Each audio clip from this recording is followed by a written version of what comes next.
بسم اللہ الرحمن الرحیم۔ داستان ایمان فروشوں کی سلسلے کی نئی ویڈیو پیش خدمت ہے۔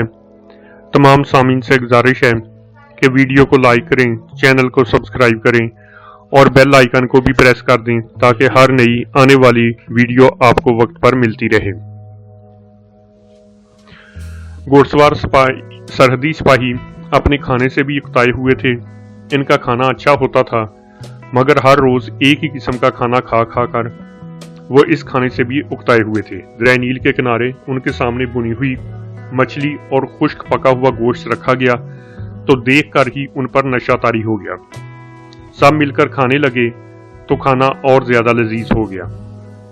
کھانے کے دوران دونوں نے دیکھا کہ ایک لڑکی ان کے ایک گھوڑے کی گردن اور زین پر ہاتھ پھیرتی اور گھوڑے کو اشتیاق سے دیکھتی تھی۔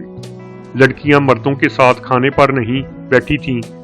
گھوڑے والا سپاہی اس لڑکی کو دیکھ رہا تھا جو گھوڑے پر ہاتھ پھیر رہی تھی۔ لڑکی نے ادھر دیکھا تو مسکرا کر اس نے منہ پھیر لیا کیونکہ اس گھوڑے کا سوار اسے دیکھ رہا تھا۔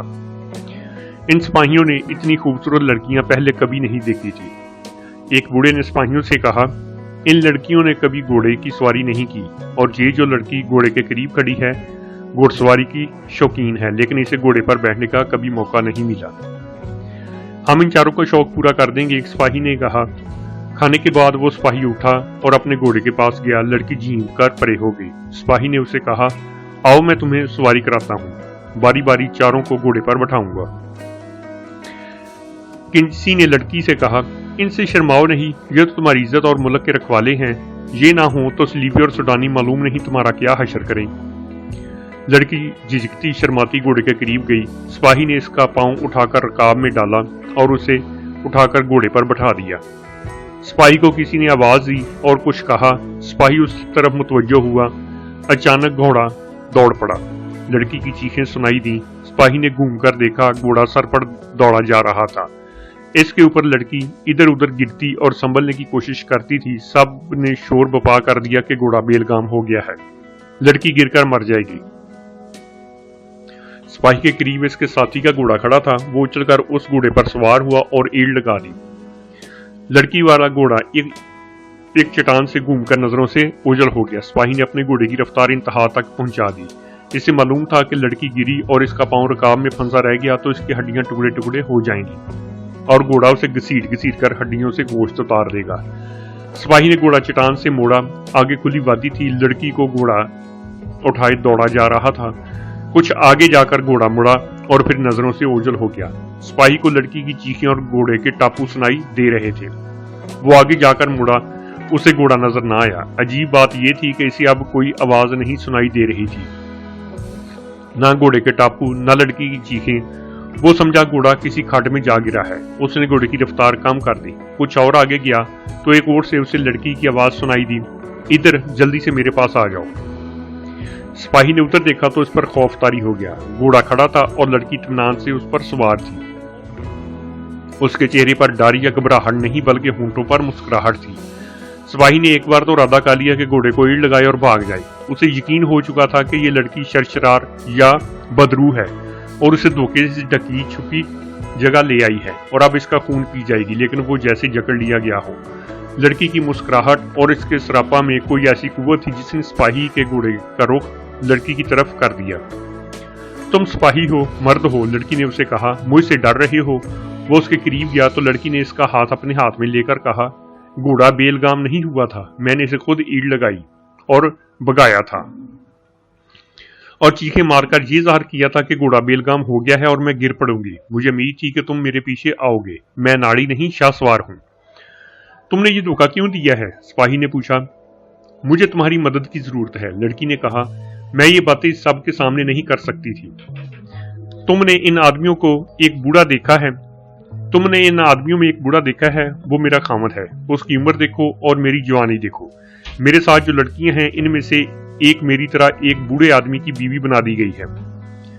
تم جانتے ہو کہ لڑکی کو جس کے ساتھ باندھ دو وہ بول نہیں سکتی۔ یہ بوڑھا مجھے خوش کرنے کے لیے اپنے ساتھ لیے پھرتا ہے۔ یہ سب تاجر ہیں، ہمیں بھی اپنے ساتھ لیے پھرتے ہیں۔ دوسری دو لڑکیاں کون ہیں؟ سپاہی نے پوچھا۔ وہ دونوں شادی شدہ ہیں، لڑکی نے جواب دیا، ان کے خامد جوان ہیں وہ انہیں سیر سپاٹے کے لیے ساتھ لاتے ہیں، تم میری مدد کرو۔ اگر یہ لوگ تمہیں اغوا کر کے لائے ہوتے تو میں ان سب کو چوکی لے جاتا۔ سپاہی نے کہا، تم اس کی بیوی ہو؟ میں نے اسے اپنا خامند تسلیم نہیں کیا۔ لڑکی نے کہا، تمہیں دیکھا ہے تو میرے دل میں اس بوڑھے کی نفرت اور زیادہ گہری ہو گئی ہے۔ اس نے جذباتی لہجے میں کہا، تمہیں پہلی نظر میں دیکھ کر میرے دل سے آواز آئی کہ یہ ہے تمہارا خامد، خدا نے تمہیں اس خوبرو جوان کے لیے پیدا کیا ہے۔ میں اتنا خوبصورت نہیں جتنا تم نے کہا ہے۔ سپاہی نے کہا، تم مجھے کیوں دھوکہ دے رہی ہو؟ تمہارے دل میں کیا ہے؟ خدا جانتا ہے کہ میرے دل میں کیا ہے، لڑکی نے مایوس سے لہجے میں کہا، وہی تمہارے دل میں رحم ڈالے گا۔ اگر تم میرے دل کی آواز کو دھوکہ سمجھتے ہو تو میں اپنے خامد کے پاس نہیں جاؤں گی، گھوڑے کو ایڑ لگاؤں گی اور سیدھ دریا میں گھوڑے سمیت کود جاؤں گی، خدا سے جا کر کہوں گی کہ تم میرے قاتل ہو۔ وہ ایک تشنہ سپاہی تھا، سرحد کی ڈیوٹی سے اتایا ہوا تھا۔ وہ صلاح الدین ایوبی، علی بن سفیان یا العادل نہیں تھا۔ وہ سپاہی تھا، جوان تھا، اور یہی اس کی شخصیت تھی۔ لڑکی کے حسن و شباب اور اس کے انداز اور اس کی باتوں نے اسے موم کر دیا۔ البتہ اس احساس کا اس نے اظہار کر دیا، میں کمتر سپاہی ہوں اور تم شہزادیوں سے کم نہیں۔ تم مخمل سے نکل کر میرے ساتھ اس ریت پر اور ان چٹانوں میں زندہ نہیں رہ سکو گی۔ اگر خواہش مخمل اور دولت کی ہوتی تو اس بوڑھے خامد سے بہتر میرے لیے کوئی خامد نہیں ہو سکتا تھا۔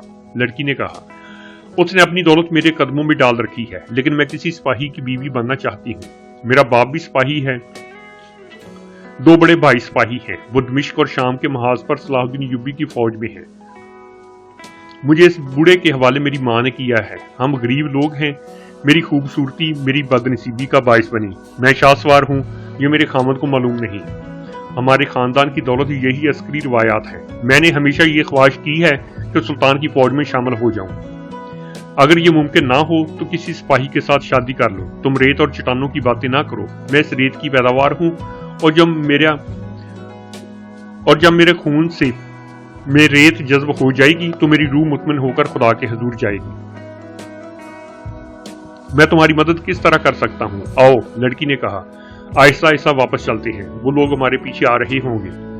راستے میں تمہیں بتاؤں گی کہ میں نے کیا سوچا ہے۔ وہ چل پڑے۔ لڑکی نے کہا، میں تمہیں یہ نہیں کہوں گی کہ مجھے اپنے ساتھ لے چلو، یہ جرم ہوگا۔ میرا خامد قاضی کے پاس چلا جائے گا اور ہم دونوں سزا پائیں گے۔ پہلے اس خامد سے آزاد ہونا ہے۔ اس کا ایک ہی طریقہ ہے کہ اسے ایسے طریقے سے قتل کیا جائے کہ یہ قتل نہ لگے۔ قتل تم نہیں کرو گے، میں کروں گی۔ ہو سکتا ہے اسے شراب میں کچھ ملا کر پلا دوں اور رات کو دریا کے کنارے لے جا کر دھکا دے دوں اور کہوں کہ وہ نشے میں دریا میں اتر گیا تھا۔ اس کے لیے 2-4 روز انتظار کرنا پڑے گا۔ میں اسے یہیں رکھوں گی۔ تمہارے پاس کوئی زہر ہے؟ سپاہی نے پوچھا۔ لڑکی نے کہکا لگایا اور کہا، تم بدھو سپاہی ہو۔ میں قاہرہ کے دور اوپر کے علاقے کی رہنے والی ہوں جس میں یہ دریا گزرتا ہے۔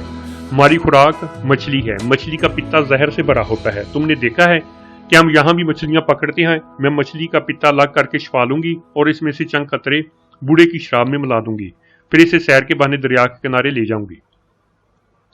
پھر میں تمہیں کس طرح لے جاؤں گا؟ وہ مر گیا تو میں آزاد ہوں گی۔ لڑکی نے جواب دیا، میں سب سے کہہ دوں گی تم میں سے کوئی بھی میرا وارث نہیں جو مجھے اپنی مرضی کی شادی سے روکے۔ میں تمہارے ساتھ چلی جاؤں گی۔ تم مجھے اپنے گھر بھیج دینا، اور سنو، تم مجھے ملتے رہنا۔ اب چلے جاؤ گے تو پھر کب آؤ گے؟ میں صرف گشت پر آ سکتا ہوں، سپاہی نے جواب دیا۔ چوکی دور ہے، گشت کے بغیر ہم گھوڑا استعمال نہیں کر سکتے۔ میری گشت اسی ساتھی کے ساتھ کل رات کے دوسرے پہر ہوگی۔